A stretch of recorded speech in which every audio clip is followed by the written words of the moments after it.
vin de departe, iar eu te-am așteptat.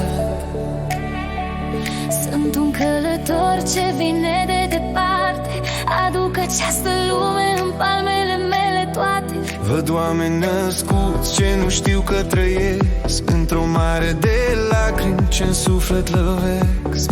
Omul nu încetează să se rănească mereu, închide ochii când raiul e aici la greu. Se tem de sfârșit fără să fie început, dar nu știu că sunt parte din tot ce-ai născut. Ar ajunge iubirea să vedem binele infinit. Universul dansează, un dar, un dor împlinit. Soarele ne încălzește, luna veghează mereu. Stelele cântă un imn lui Dumnezeu. Apă, aer și pământ, stăpân peste viață.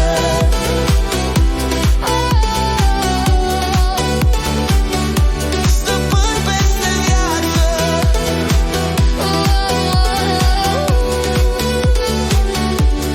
M-am pierdut în plânsul unei lumi rănite, de la începutul timpului, dureri nesfârșite. Vezi miracolul în fiecare suflare. Ești viu acum, ești din strânsoare. Ajunge o atingere, un gând curat, să topești gheața și tot ce-ai păcat. Privește în tine, simte cât valorezi. Suntem călători, Învață să crezi, ar ajunge iubirea să vedem binele infinit. Universul dansează, un dar, un dor împlinit. soarele ne încălzește, luna veghează mereu.